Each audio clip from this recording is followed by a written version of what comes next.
Thank you for joining us. This is part 2 of BrainStorming episode 17, Summer of Chaos, filmed on July 23rd, 2016. Please enjoy. See if we can continue live on Spreaker. We're live back on just on the YouTube But we're channel. still live here on where we lied to on YouTube. Yeah, so I'll speak up. All right, look, basically that cop said that he couldn't explain why he shot Kensley. When he was asked, the Kensley literally said, "Why'd you shoot me, dude? I have my hands up in the air. I told you what was going on." And he's like, I don't know.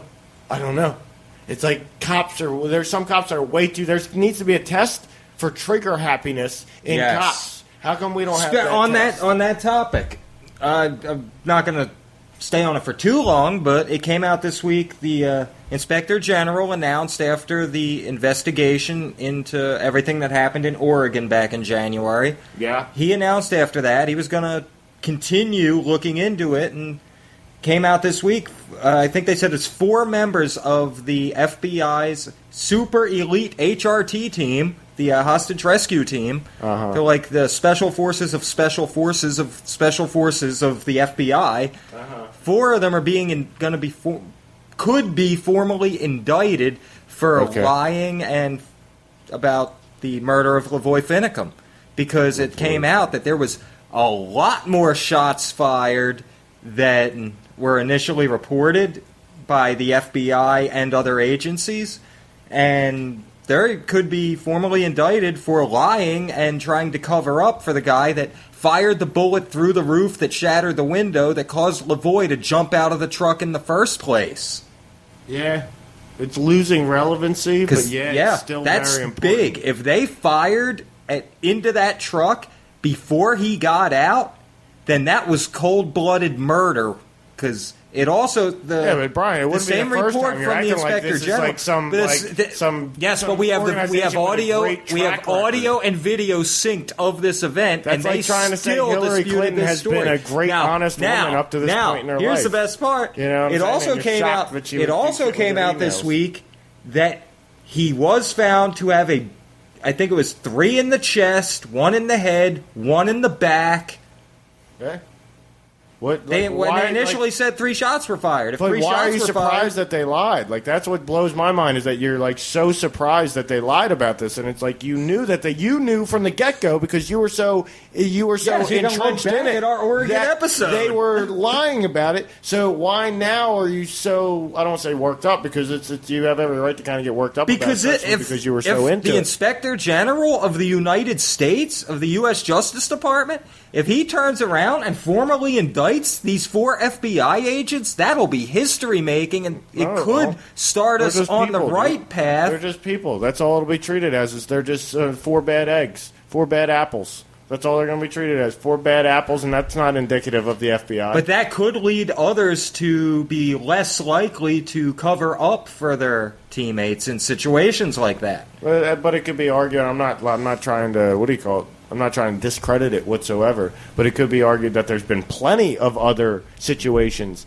that have done just that, and actually not turned a bad FBI agent into a good one, but maybe stopped some bad FBI agents from doing certain nefarious acts because they know, well, shit, I may end up actually getting like exposed for this or caught for this. You know what I'm saying? And it's like, whereas before I thought I couldn't get caught. 15 minutes. 15 minutes. All right, so this is only going to take about 30 seconds. 28 pages of the 9/11 report recently came out. Yes, very important. Damn Saudis. It basically confirmed everything I've been telling you all for the past 15 years. Saudi Arabia, everything you've heard in Saudi Arabia is going to loose change. Don't talk trash about them. They're going to fly a fucking drone bomb into your house. Well, I'm not talking about an Obama drone. 9/11. I'm talking about a China $25 drone. They're going to fly that with some fucking C4 now, here's through what a kills window me. into your house. Here's what kills me. They Don't released fuck the with papers. Saudi Arabia. This is where I'm kind of... They'll chop your hands off. They released these 28 pages. It confirms that Saudi Arabia helped fund 9/11.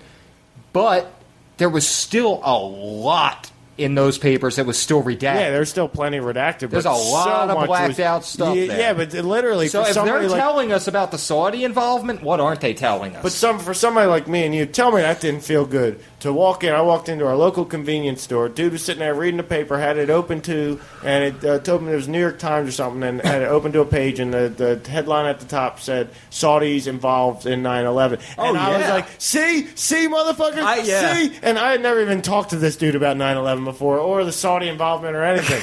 But I saw him reading it, and I know he's just like, he's a zombie like 98% of everybody else. Maybe not 97, because you got the 3%ers. Maybe not maybe 90% of the people that are completely unaware that any kind of... But then again, you got to give it to somebody, you know, I got to give credit to, Brian? And you're going to be like, shut the fuck up. But I'd rather give somebody like him credit today than I would somebody like Alex Jones. I would much rather give somebody like Michael Moore credit. Alex Jones 9/11 documentary. I cannot... Great.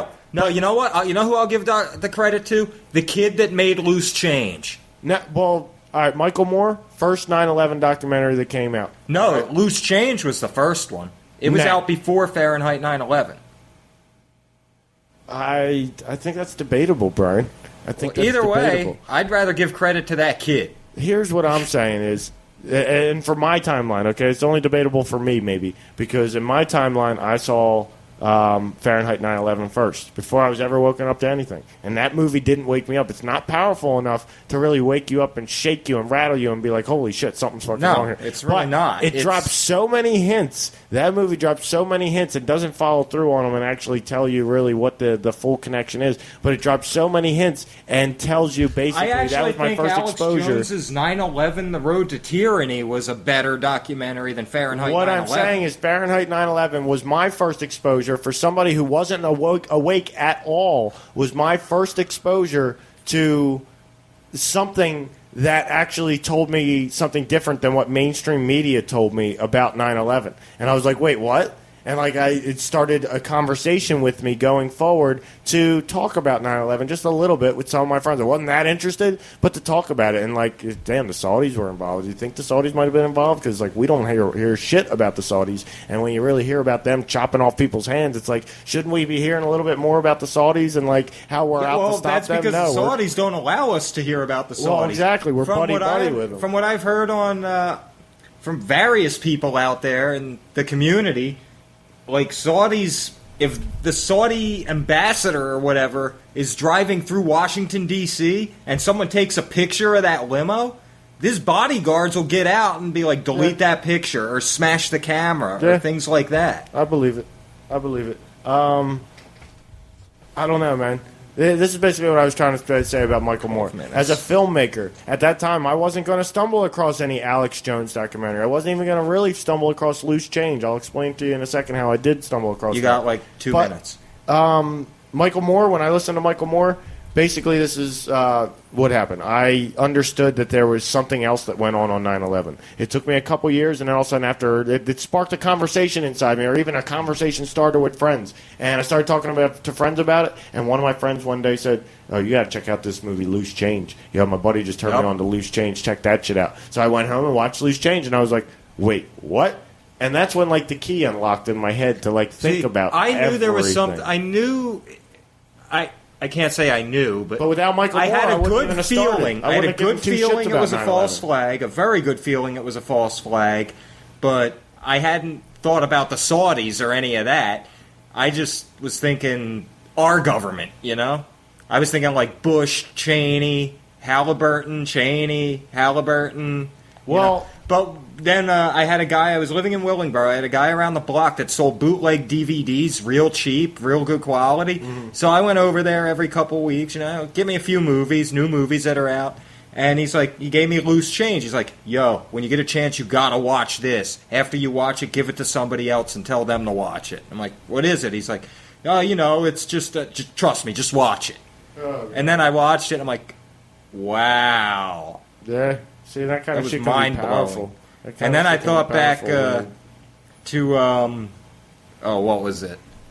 The Oklahoma City bombing? Yeah. And I'm thinking, like, something's going on here. This is happening more than once within, a 10-year period. Some of my favorite documentaries to watch are Oklahoma City documentaries because there's so much time. Oh, yeah, the ATF was staged right up the street. We're going to go about... Okay, now we're down about 9 minutes.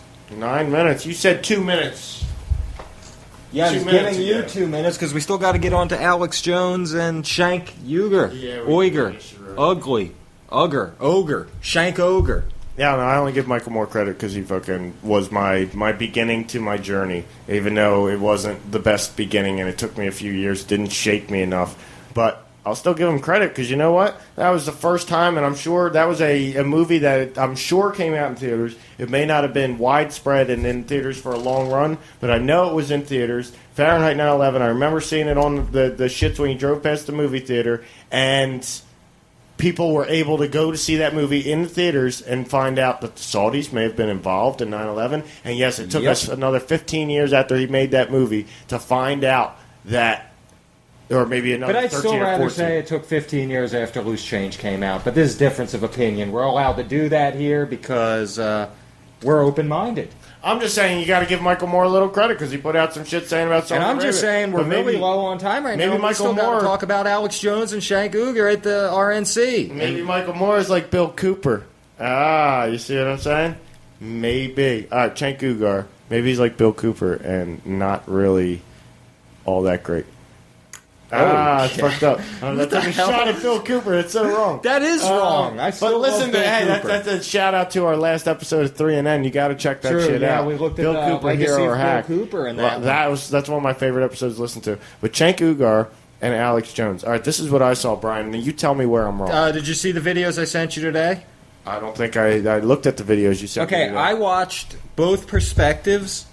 I watched the video Alex Jones put up that showed bits and pieces. Actually, yeah, I guess you could say bits and pieces of that encounter with Shank Ugar and the rest of that crew. And then I watched the Young Turks video. Okay. And theirs was like uncut, straight through that whole segment, but from a different camera angle where you didn't see the guy spitting in Alex's face.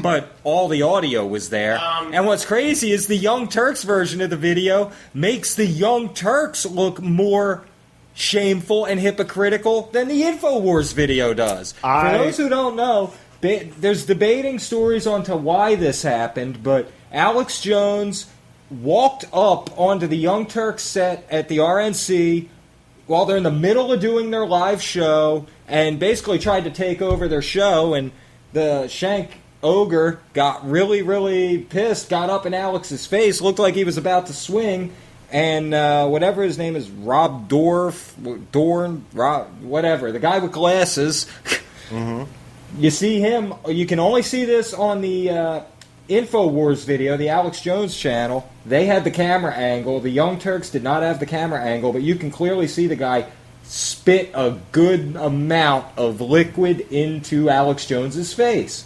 And Anna Kasparian of the Young Turks, who's done several shows on the Young Turks talking about how, we can't shame people for being overweight. I was called fat when I was young, and it sticks with you your life, blah, blah, blah. She's anti-fat shaming, basically.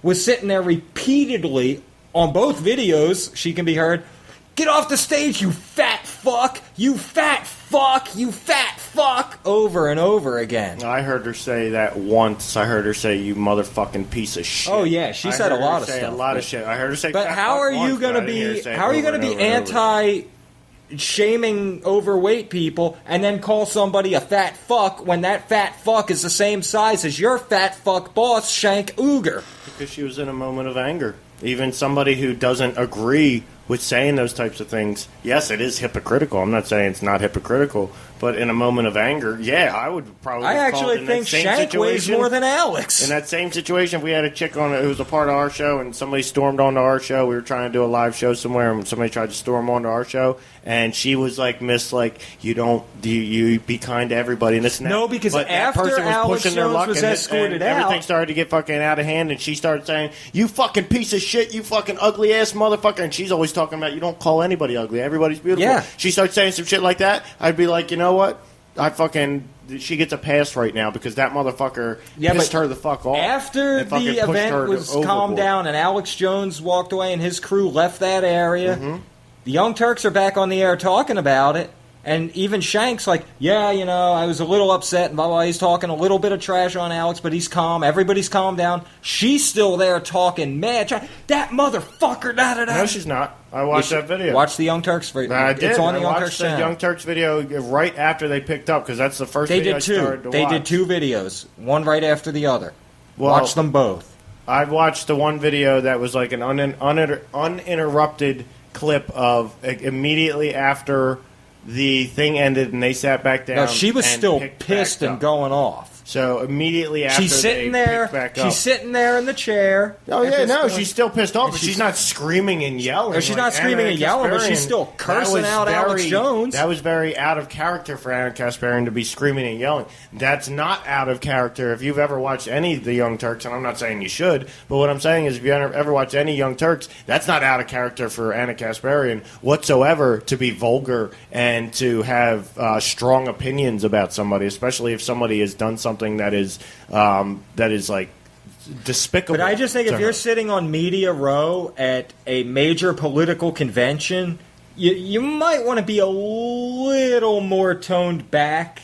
Yeah, but that could be safe. That could be said all day in that situation for Alex Jones, over and over again for Alex Jones. True, I don't agree with him. That's the most unprofessional thing I've ever seen anybody do. I don't agree with him sticking the Bill Clinton rape shirt in front of Cenk Uygur, knowing I didn't see that being as big of a deal as Cenk Uygur made it. But then again, him coming on to Cenk Ugar's show, and that's almost like somebody, and like we've had my neighbor come in here sometimes, and I'm not trying to knock him, but we've had him come in sometimes, and we're in the middle of filming, and he'll be playing on his phone, like playing a song on his phone or making noise on his phone or some shit, and it's literally like distracting.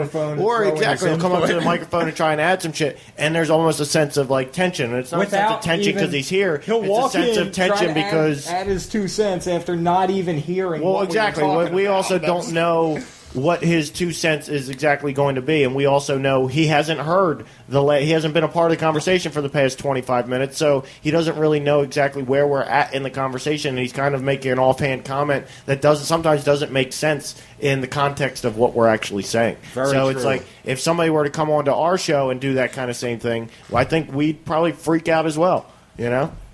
What I saw was I saw Alex Jones walk up onto this guy's stage, stand there, and basically say, "Oh well, hey, what's going on, Cenk Uygur?" and trying to just like be funny at first, and the whole thing was hilarious at first. But then all of a sudden, it got to the point where Alex Jones was just standing there and basically trying to call people over to egg on Cenk Uygur, and trying to call over Roger Stone to egg on Cenk Uygur, and that's where it got out of hand. And Cenk Uygur, I give him credit, sat there for a good probably 2 minutes or so, a minute and a half to 2 minutes, and kept his cool and just said, "I've been talking about this, Alex. I've been talking. You're sitting here saying I don't talk about none of this. I talk about this, Alex. You're saying that we're Saudi lovers. I'm not a Saudi lover, Alex. I've been talking about the Saudis being a corrupt, political system for a long time now, Alex. You don't know what you're talking about." And Alex Jones just kept on telling him, like, "You don't know what you're talking about." I can't even remember what Alex Jones was saying, but he was just egging him on, and he wasn't trying to be like, "Well, then let's have a talk about this. Then let's debate this. Come on my show one day and debate it."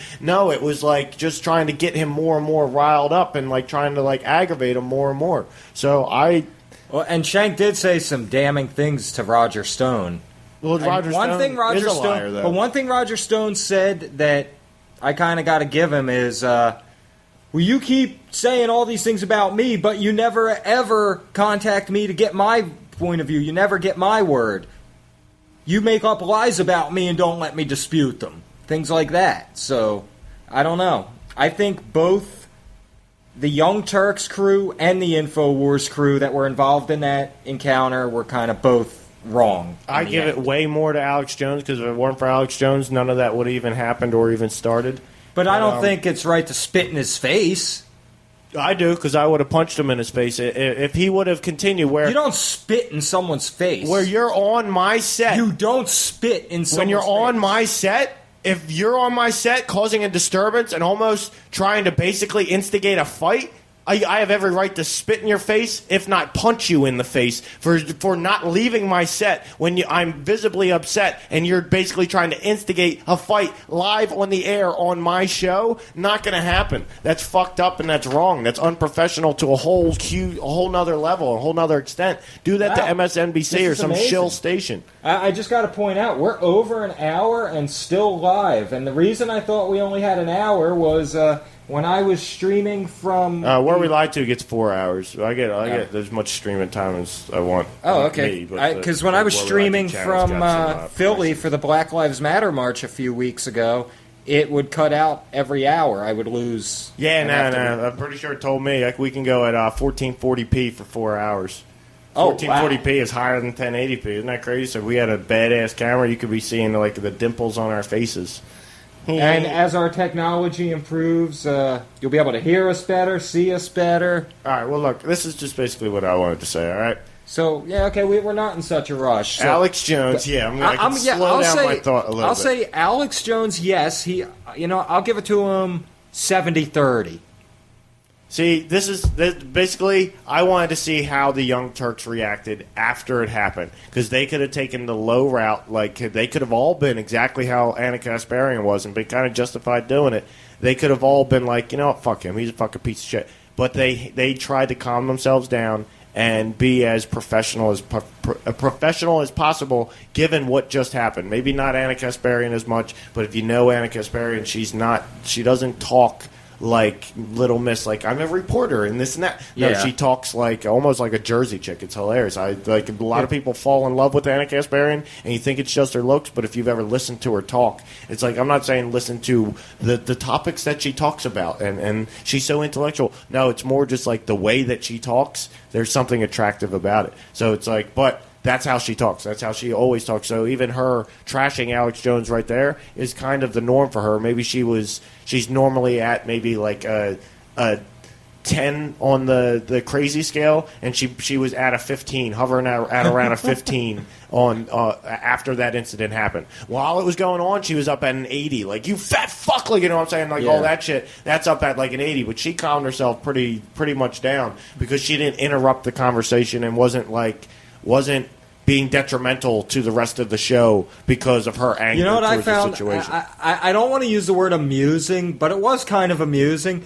While I guess Shanks still had Alex's microphone after he pulled it out of his hand with that, you took over my show, I'm going to take over your show. Yeah. He had the mic for a while. And then when everybody started closing in and it started to get a little out of hand, I guess right before Shanks stood up and took the mic off and everything, you see Leanne McAdoo standing there behind Alex Jones. Can I have the mic back, please? Can I please have Alex's mic, please? I just found that kind of funny, just how she kind of worked up there and grabbed the microphone. I think what also may have happened, there's a couple things here. I think one thing that may have happened was as that crowd formed, Cenk Uygur sat there and started to realize this isn't Alex Jones's show.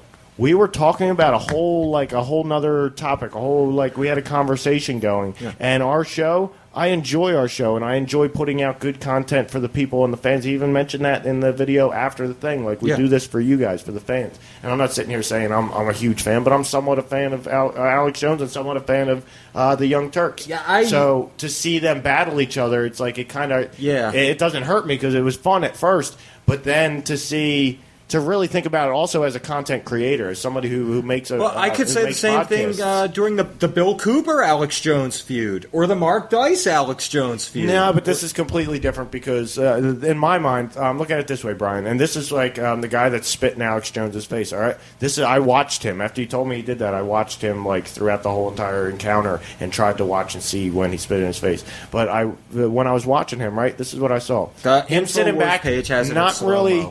Him not really saying to him. I'm not saying he didn't spit in the guy's face. He walked away. After he did it, he walked way the far out into the crowd, and the InfoWars camera guy goes up to him. You just spit in his face? Did you just spit in his face? And the guy's just like, oh, I'm over here. I'm over here. Well, if you're talking and it's on camera 2 seconds earlier, and the camera never cuts. It's no editing. A different guy with glasses that was he maybe a part of the Young Turks production crew and not one of the hosts? Because the host guy that wears glasses didn't leave the stage. No, this guy, He it wasn't the walk guy away that was from on the stage during the broadcast. This guy, after Alex was up there messing with Shank, this guy came walking in through the crowd. Look, it's Alex Jones! And he got up there, and that's when everybody started getting maybe going. that guy wasn't working for the Young Turks, or maybe even if that guy does work for the Young Turks, maybe he was offended by the whole entire situation himself, or he doesn't work for the Young Turks, but he's a fan of the Young Turks. Well, because we don't like copyright Alex issues, Jones. we're not playing Alex Jones's video on our show, so I'll show it to you after we're off the air, but... Well, this is what honestly, I kind of like, it put me in the moment when I saw this, because I thought about like me and you, right? If somebody were to come in on this show, and even if it was me, you, and Rich sitting here, or if we were doing 3NN, right? If somebody were to come into this show and we not invited somebody on the show, let's just say kind of the same situation, we're out at some event that we know there's going to be a lot of people at, and maybe even a lot of other shows that we could network with, and we're expecting it to be a good time and nothing but really a positive And Alex thing. Jones comes walking up Not on Alex us. Jones, okay? But let's just say Dallas Goldbug shows up. For some reason, Dallas Goldbug decides to show up, and he gets up on and he walks onto our stage Dallas at this convention Goldbug or is not whatever. welcome on my stage. Okay, but listen, all right, that's what Young Turks has said many times about Alex Jones. Okay, and even though they've also said he can come on many I will throw times, out there, Alex Jones claims, and the Young Turks dispute this, so it's he said, she said. Alex Jones claims that somebody from the Young Turks told him, because he'd been on their show a few times, and they've been on his show a few times. They don't exactly get along. He's only been on the Young Turks once. Well, he claims he was told, yeah, just go up and say hi. They won't mind.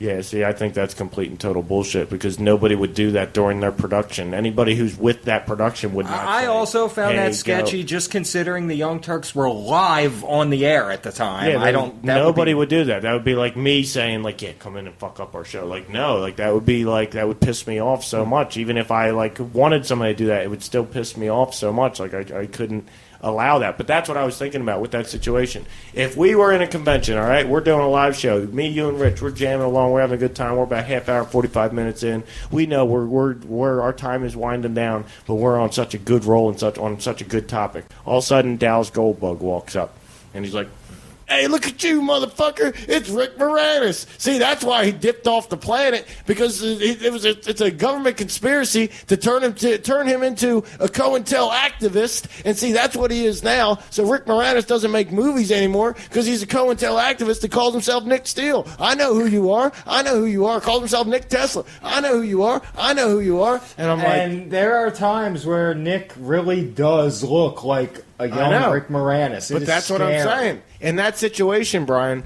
we would probably try and keep our cool up to a certain extent. We're a little more Jersey and a little more short fused, but we would try and keep our cool up to a certain extent. But there would come a point where we realize, it dawns on us, one of us, that he's on our stage, he's on our set, and he's trying to take over our show. And no matter what, yeah, we can banter back and forth with him here. But when it comes down to it, this isn't his show. He has no right to be standing here and be like trying to take over our show. Get the fuck off my fucking stage. Get the fuck away from my fucking show. And it's like Cenk Uygur, I give him credit, because he didn't get up and like, that's what you're sitting here saying. Well, it was obvious that Cenk Uygur like wanted to fight, got up like he wanted to fight Alex Jones. No, when he finally got up, he looked like he wanted to take a swing. He got up he angry. restrained himself. That's like saying everybody that gets up with an angry look on their face is going to fight somebody. No, and I can understand why he would want what to. What I saw, and this is why I'm giving him credit, is because what I saw is most people would get up and probably be going to hit him, or at least be wanting to hit him.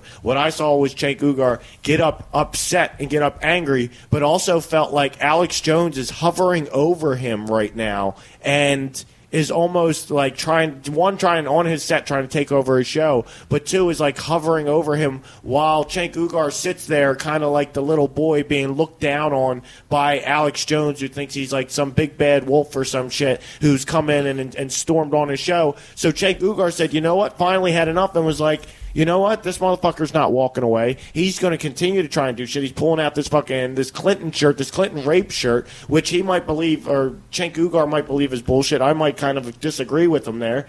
But to still do that on Cenk Uygur's show, where they don't talk about that kind of deep conspiracy at all. If they talk about conspiracy, they talk about conspiracy that's kind of somewhat shared and somewhat open knowledge. May not be shared on mainstream media, but somewhat open and shared knowledge, not conspiracies that are a little more under the rug or have been swept under the rug and are harder to really, or that you can lose your mind or go down the rabbit hole. And those type of conspiracies they don't touch on. So bringing out a Bill Clinton rape T-shirt, that's kind of just fucked up, because that's trying to take your format and overlay it on top of our show. You know what I'm saying? That'd be Dallas Goldbug coming in and throwing a Rick Moranis shirt on me and saying, here, put this on, and trying to put it on me. We'd get upset and freak out. It was more because Shank Ugar actually kind of liked Bill Clinton, too. So you throw that rape shirt there saying Clinton's a rapist. Yeah, we know he was, but it's still... I was under this impression for a long time, Brian. I was under the impression it'd be like if somebody came in and put a shirt on me that says Bill Cooper is a drunk. Well, look, I was under the impression that the Young Turks were Democrats. I was under this impression for That's what I thought, too, yeah. That's what I really thought. And that's why I got upset when I saw Cenk Uygur getting upset. I thought they were like far-left neoliberals. Exactly. They're not even, I don't want to say they're not even close, because they lean more towards Democrat, but they also say how it's all bullshit and how it's all everybody's saying. I don't want to say everybody, but anybody who's even halfway intellectual and smart out there is saying this is all bullshit and it's all rigged and it's obviously like a two-party system that we need to get away from, and there's obviously corruption on both sides, and they talk about the corruption. They talked about how Hillary's a criminal and there should be no even chance of her being elected as president. So it's not like they're huge Hillary fans. And yes, now that it comes down to Trump and Hillary, they debate the facts about Trump and Hillary and what Hillary has said and this and that, and then they don't talk about, well, no matter what, Hillary's a criminal. They don't say that every single time they talk about Hillary. That doesn't mean that they haven't talked about Hillary being a criminal. So, like, that's what I realized is there's, I guess, a misconception about the Young Turks is that they don't touch on anything. They're very PC about what they'll talk about. And Alex Jones, when he came on there, I almost felt like that's what Cenk Uygur was getting the impression that Alex Jones was almost attacking his show, live and in person, attacking his show and accusing them of being PC and sucking up to the establishment and not willing to talk about any truths and this and that. I think Cenk Uygur was like, no, fuck that. We do talk about this I don't shit. know if it was him. Not like you do. It was either him, Biggs, or Leanne McAdoo. I don't know which one, but apparently one of them called Anna Kasparian a jihad Jane. Yes. She talked about that, and that's fucked up to like say that kind of shit, because it's like they're not, and that's slander and libel, because it's not even close to what they are. And, like, if you're going to attack somebody, and then to have somebody like fucking Roger Stone with you, who the fuck is Roger Stone? A political advisor to Trump? What has Trump done on a international or a quasi-political level to help the world or do anything in the world on a quasi-political level? What has Trump done up to this point? Up to before last year. Nothing. So what is his political advisor, like if Trump was involved in any kind of politics or anything, or even was like known as a major donor to many high-level politicians, well, then maybe it's a little bit different. But he's said that he's donated to a lot of the politicians in the past, and he's donated basically to the establishment in the past. But I've yet to really see, and maybe I'm wrong, but I've yet to really see actual proof and evidence of that, and exactly how much. Because I highly doubt that he was donating any more than $1 million a shot. And if you're donating to one of these giant people, then $1 million is not a lot of money. You know what I'm saying? True. Maybe it wasn't $1 million. Maybe it probably was, because he did it through a Trump corporation. But still, I don't know, dude. I don't know. Oh. That's what kind of gets me, is that Trump and Hillary they're both bad, and I see the Young Turks talking about that. I say they're both bad, but I think the Democratic Party overall is far. Well, both parties are controlled. It's like the left arm and the right arm of the same body. But it seems like the Republican arm has more people that really want things to be the way they're supposed to be in this country, and the Democratic Party has the more corrupt people in it, it seems.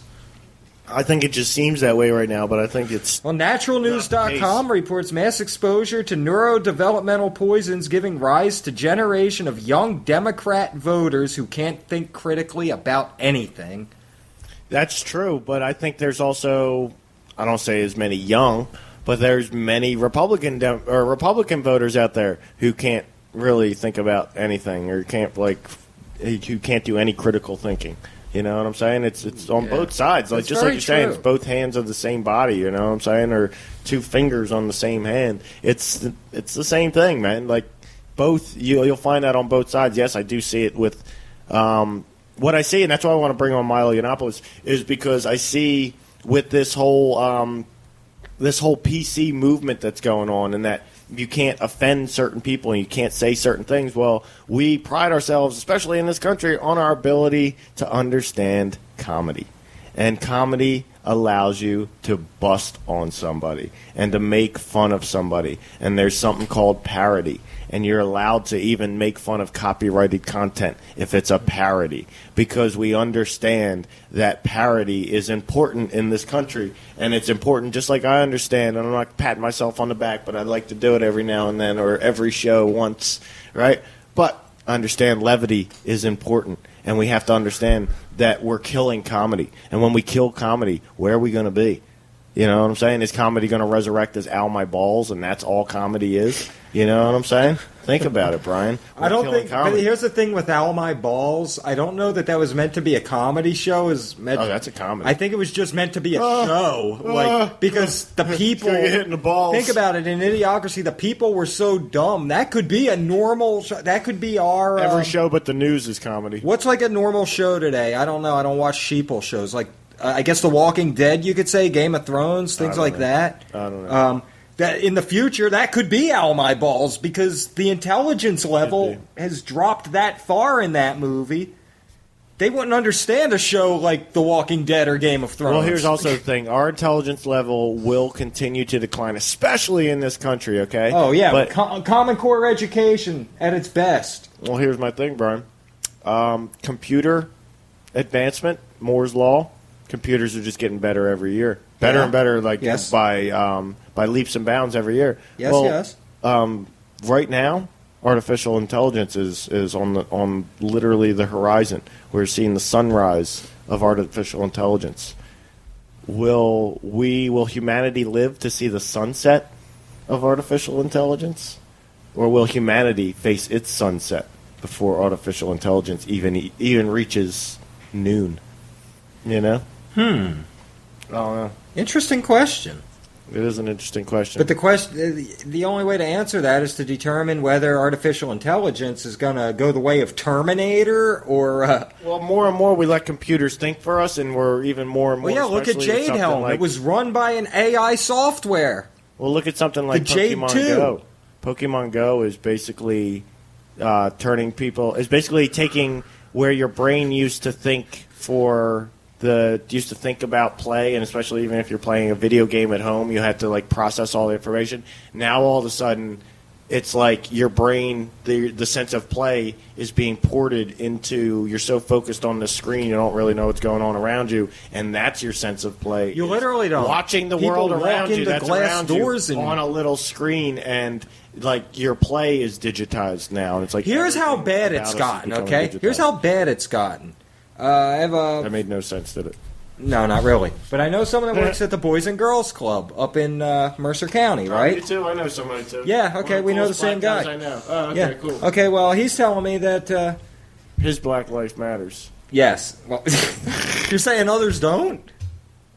I'll tell now you what. Sound racist. No, the child rapist, I'm sorry, if he's black, his life don't matter. What if he's white? His life don't matter. What if he's Indian? His life don't matter. What if he's Chinese? Because he's a fucking child rapist. There no you matter go. what. Thank a you. child That's rapist. What I'm getting at. So you can't just say, "Oh, all Black lives matter," because you know what? Sometimes there are black people that have been killed by cops that are murderers. But anyway, what Eric was telling me is one of the kids that works up there. We should treat people by the color of their blood. I don't know if the kid works there or if he's just there for the day or whatever. But Eric says the kid has an app that he put on his phone where he could just sit in a chair and the app makes the GPS think he's walking and he's sitting in a chair playing Pokemon Go all day. Oh, yeah. We'll get into that tomorrow on 3NN, even though it'll come out on Wednesday. Well, we might stream it. We don't know yet. Brian may stream it. You're hearing it now, live and on the air. No.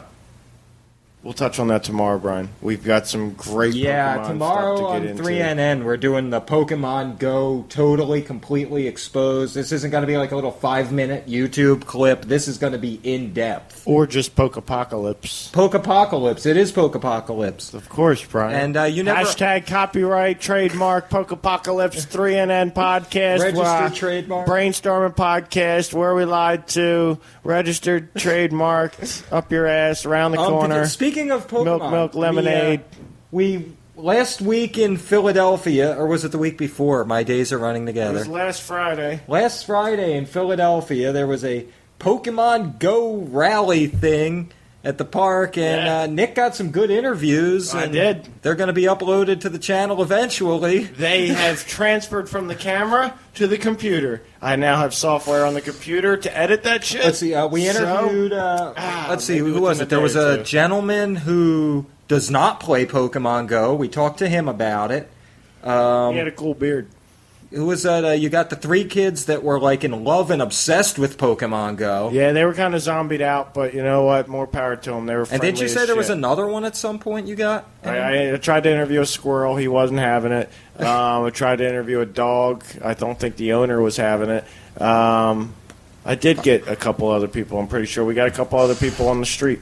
A couple other people on the street by City Hall talking about it. We found people everywhere playing it. We were walking down the street. The entire city was playing it. I'm walking down the street. Listen to this. I'm walking down the street talking, and I'm talking to Brian, and both him and Eric are on their phones, looking down at their phones, and I'm like, what, are you guys playing Pokemon Go? And all of a sudden, I'm looking over at them, and they're on my right-hand side. I'm not even realizing some kid rode up on his skateboard right next to me and got off his skateboard and started walking with his skateboard, looking at his phone, like playing Pokemon Go, walking directly next to me, like right by my side. And as I said to Brian and Eric, you guys playing Pokemon Go? This kid, out of the blue, scared the shit out of me, is like, yeah, I'm playing that shit right now. And just like moved up and like kept walking like past me and shit. It was the creepiest thing ever. So from then on, our entire walk, this is when we were leaving. We were on our way back to catch the train, or actually we drove. We were on our way back to your truck. And how many people, you just started randomly the entire walk after that. Pokemon Go? Pokemon Go? You playing Pokemon Go? I couldn't believe how many people we're playing. I'm playing it, The percentage was still pretty high, but it was very high. The further away we got from the rally area, the less exactly. But there were also like hot spots. It almost seemed like there was hot spots where you'd see 2 or 3 people. Oh, because it was probably a Pokestop or a rare Pokemon was there. I mean, it's great that people are getting out and walking, but if you're just walking like this and you're not, you could get hit. People get hit by a car. People could end up on a railroad track. I mean, what happens when Charmander appears in the middle of the Atlantic? I don't know, Brian. What happens when Pikachu's on track 13 down at 30th Street Station? Yeah, I don't know. Hopefully they have that kind of figured out. We'll get into that on 3NN, Brian. We're going to get into a lot in 3NN. I'm going to get into what's behind it and the companies who are behind it. I'm going deep on 3NN tomorrow. I'm going deep onto what I do got to talk about it, though, is the 15-year-old kid in North Carolina who him and his buddy are having a sleepover, and it's like 1 o'clock in the morning, and they decide to play some Pokemon Go. And they notice there's a rare Pokemon nearby. I don't know which one it was, but they said it was a rare one. Okay. And they're trying to get it, and it looks like it's in the neighbor's yard. Okay, they're looking all over the neighbor's yard, and they're getting closer to the house. Okay, it must be in the house. And this kid's looking around, trying to find a window to get into the house to get this Pokemon. Turns out the woman who lives there was an elderly woman. Her husband's deceased. All she knows is someone's trying to break in her bedroom window at 1 in the morning. She shot the kid twice. He died in the hospital. Yeah, I believe it. All to catch a Pokemon. Now you're giving spoilers for tomorrow. Don't give spoilers for tomorrow. I'm not. That's nothing about what I'm talking about But tomorrow. that's like everything of what I'm talking about tomorrow. Nothing but stories of the fucked up shit that's happened in the last week and a half since Pokemon Go has been out. All the fucked up shit that's been happening. So don't give any more stories. Are you going to talk about Uber? Huh?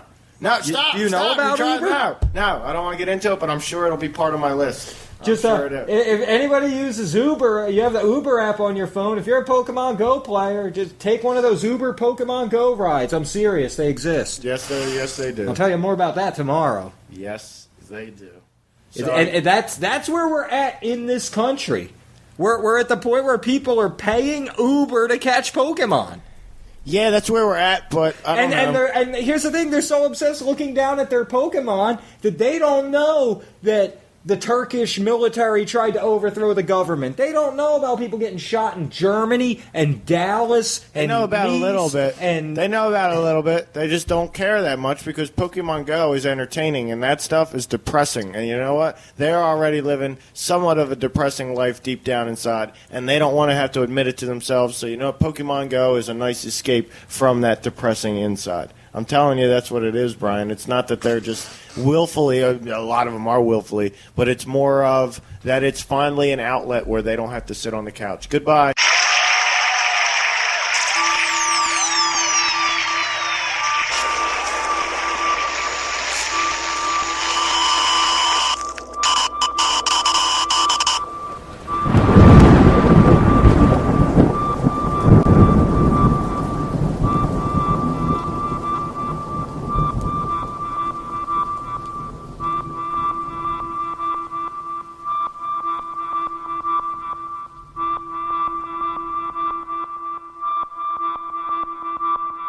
I got all things that are good.